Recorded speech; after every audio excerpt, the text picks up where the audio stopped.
નીતિન ગડકરીએ 5 વર્ષમાં દિલ્હીને પ્રદૂષણ મુક્ત કરવાનું આપ્યું વચન.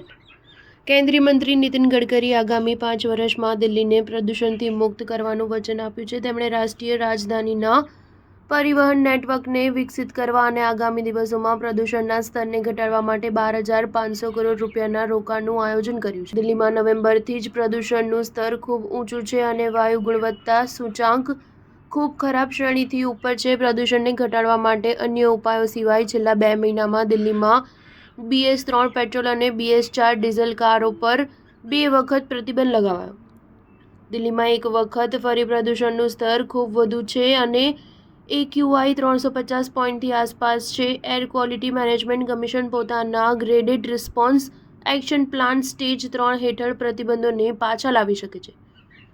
તેનો અર્થ હશે BS3 પેટ્રોલ અને BS4 ડીઝલ કારો પર વાહનો પર ફરીથી પ્રતિબંધ લાગી શકે. દિલ્હીમાં પ્રદૂષણના સૌથી મોટા કારણો પૈકીનું એક વાહનોથી નીકળનાર ઉત્સર્જન માનવામાં આવે છે. ગડકરીએ જણાવ્યું કે દિલ્હીમાં પ્રદૂષણ ઘટાડવા માટે માર્ગ પરિવહન અને ધોરીમાર્ગ મંત્રાલય કયા પ્રોજેક્ટ શરૂ કરશે. તેમણે કહ્યું, દિલ્હી વાયુ પ્રદૂષણ અને ટ્રાફિક જામથી ખૂબ પરેશાન છે. વડાપ્રધાન નરેન્દ્ર મોદીના નેતૃત્વમાં માર્ગ નિર્માણ મંત્રાલયે દિલ્હીને પ્રદૂષણથી મુક્ત કરવા અને ભીડને ઘટાડવા માટે ઘણા પ્રોજેક્ટ શરૂ કર્યા છે અને તેને લાગુ કર્યા છે. નવી માર્ગ પરિયોજનાઓથી દિલ્હીમાં પ્રવેશ કરનાર વાહનોના દબાણને ઘટાડવામાં મદદ મળશે.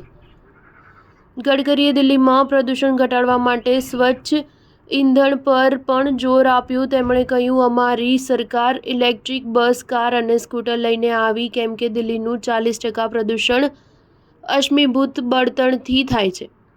અમે CNG પણ લઈને આવ્યા અને અમે 5 વર્ષમાં દિલ્હીને પ્રદૂષણથી મુક્ત કરી દઈશું. ગડકરીએ એમ પણ કહ્યું કે મહિપાલપુર અને રંગપુરી વિસ્તારમાં દરરોજ થનાર ટ્રાફિક જામને ખતમ કરવા માટે 5 કિલોમીટર લાંબી સુરંગ બનાવવાનું આયોજન છે. આ સુરંગનું નિર્માણ 3500 કરોડ રૂપિયાના ખર્ચથી કરવામાં આવશે અને આ સુરંગ વસંતકુંજમાં શિવ મૂર્તિ અને નેલ્સન મંડેલા માર્ગને જોડશે. સ્ટાર ન્યૂઝ 7 હંમેશા સચ્ચાઈની સાથે.